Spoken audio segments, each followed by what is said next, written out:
মহিলাকে এখন সহ্য করতে পারি না, তাহলে তুমি আবার কেন এই মহিলাকে বাড়িতে নিয়ে আসছো? এইভাবে কেন কথা বলতেছো? দেখো, মা একটু অসুস্থ, গ্রামের ডাক্তার বলছে যে শহরে নিয়ে চিকিৎসা করাইতে হবে, এই জন্যই তো নিয়ে আসছি। 2-3 দিনের ব্যাপার, ইটস ওকে। তো অসুস্থ আমি কি করব? হ্যাঁ, সে অসুস্থ, সে মরুক না, তো আমার কি? আমি এই মহিলাকে একদম সহ্য করতে পারি না। তুমি বলতেছো তুমি ডাক্তার দেখানোর জন্য এখানে নিয়ে যাই? যদি এতই ডাক্তার দেখা দিচ্ছ তাহলে এক কাজ করো, হসপিটালে নিয়ে ভর্তি করে রাখো। আমার বাসায় কেন নিয়ে আসছো? আর কি বললাম 2-3 দিন? আরে যে মহিলাকে আমি 2-3 সেকেন্ড সহ্য করতে পারি না, তাকে কিনা আমি 2-3 দিন সহ্য করবো? শোনো, এই মহিলাকে এক্ষুনি বের করো, এক্ষুনি বের করো এখান থেকে। আজব ব্যাপার, তুমি এইভাবে কেন কথা বলতেছো? মাত্র 2-3 দিনের ব্যাপার, এই জন্য তুমি এইভাবে রিয়াক্ট করবা? আচ্ছা ঠিক আছে, তুমি এক কাজ করো, আমাকে কিছু টাকা দাও, বাজার করে নিয়ে আসি।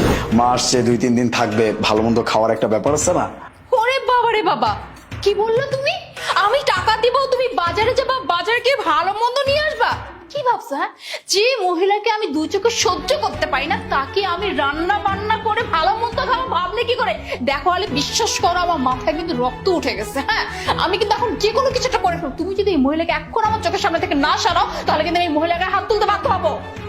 ইটস ওকে, আমি আমি নিয়ে যাব। অনেক দূর থেকে জার্নি করে আসছি, সেই গ্রাম থেকে আসছি, একটু ফ্রেশ হয়ে আসি, ফ্রেশ হয়ে তারপরে আমি মাকে নিয়ে যাব। এই, ওর কাছে, ওর, এই বুড়ি, তুই খুব ভালো করে জানিস যে তোকে আমি একদম সহ্য করতে পারি না। তোকে আমি এই ঘর থেকে ধাক্কা মেরে বের করে দিচ্ছি। তুই কি না আজকে আবার তোর ছেলের সাথে আবার বাড়িতে আসছিস? কি রে, কথা বলছিস না কেন? মুখে কি তালা দিয়ে রাখছিস? শোন, আমি না খুব ভালো করে জানি কার মুখ থেকে কিভাবে কথা বের করতে। দাঁড়া, তোর আমি দেখাচ্ছি মজা।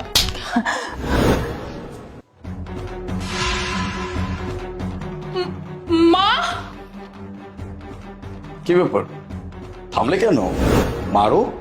ও, এটা তো তোমার নিজের মা, তার গায়ে তো হাত তোলা যাবে না। তোমার মা মা, আর আমার মা কি বানের জলে ভাইসে আসছে? আমার মা কি বানের জলে ভাইসে আসছে যে তুমি আমার মায়ের সাথে এমন আচরণ করো? এবার দেখলেন তো, আপনার মেয়ের আসল পরিচয়টা দেখছেন তো, তার আসল চরিত্র দেখছেন তো, সে আমার মায়ের সাথে আসলে কেমন আচরণ করে। ছি, তোকে আমার নিজের বোন বলে পরিচয় দিতে লজ্জা হইতেছে? নিজের শাশুড়িকে কি মা বলে পরিচয় দিতে লজ্জা হয়?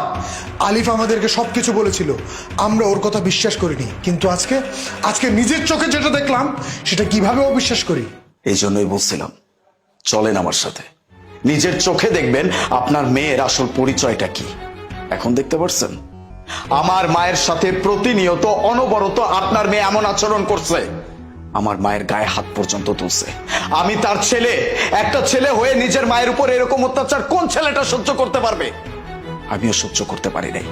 আমি যখনই এটার প্রতিবাদ করতে গেছি, তখনই আপনার মেয়ে আমাকে থ্রেট করছে, সে আমাকে ডিভোর্স দিবে, আমার বাড়ি থেকে চলে যাবে। আমাদের পরিবারের একটা সম্মান আছে, এই সম্মানের ভয়ে আমি আমার মাকে গ্রামে রেখে চলে আসছি। তাও আমি পরিবারে একটু শান্তি চাই। এখন আপনারাই বিচার করেন আপনার মেয়ের সাথে আসলে কি হওয়া উচিত। হয়েছে বাবা, থামো। তুমি তুমি অনেক বলছো, তোমার কথা আমরা বিশ্বাস করিনি।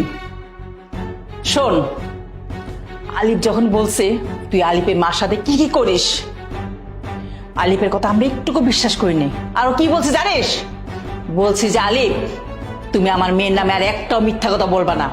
আমি বলছি, শিপু বলছে। কিন্তু আলিফ কি বলছে জানিস? ঠিক আছে মা, ভাইয়া, আপনারা তো আমার কথা বিশ্বাস করেন না, তাইলে আপনারা নিজের চোখেই দেখেন। চলেন পরে যে আসি মুখ ঢাইকা তোর আসল চেহারা দেখার জন্য। আচ্ছা মুনা, তোর কি আমি এই শিক্ষা দিছি? মুনা, আসলে কি তুই আমার মেয়ে? না, আমার মনে হয় না তুই আমার মেয়ে কিংবা শিপুর বোন। যদি আমার মেয়ে হইতি, তুই কখনো তোর শাশুড়ির সাথে এরকম কাজ করতে পারতি না, তোর শাশুড়ির গায়ে হাত তুলতে পারতি না।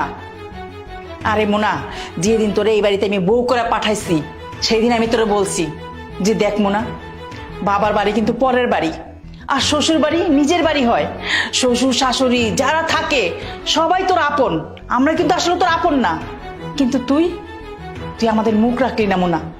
তোর জন্য আমাদের মান সম্মান যা ছিল সব নষ্ট হয়ে গেছে, সব। কিভাবে আমরা আলিফের দিকে তাকাবো? ওর চোখে চোখ রেখে তো আমরা কথাও বলতে পারবো না। কথা বললে কি বলবে জানিস? বলবে যে আপনার মেয়ে কিরকম, যে নিজের শাশুড়িরে শাশুড়ি মানতে পারে না, শাশুড়ির গায়ে হাত তোলে। শোন মুনা, তুই আমাদের সব স্বপ্ন ধুলোছাত করে দিছস, মাটিতে মিশাই দিছস। আজকের পর থেকে আমাদের সাথে তোর কোনো সম্পর্ক নাই। যেদিন তুই নিজেকে নিজে শুধরাতে পারবি সেদিনই আমরা এই বাড়িতে আসবো, তার আগে না। চল শিপু। মা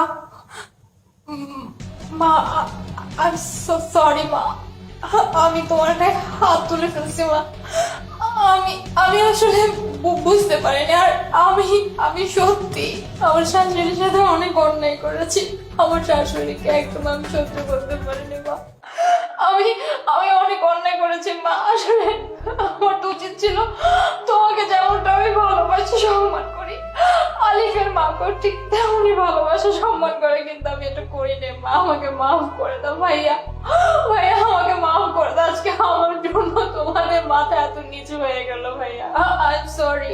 শোন মুনা, আমাদের কাছে ক্ষমা চায় তোর কোনো লাভ নাই, কারণ তুই আমাদের সাথে কোনো অন্যায় করিসনি। যাদের সাথে অন্যায় করেছিস, যার মায়ের সাথে তুই খারাপ ব্যবহার করেছিস, তার কাছে ক্ষমা চা।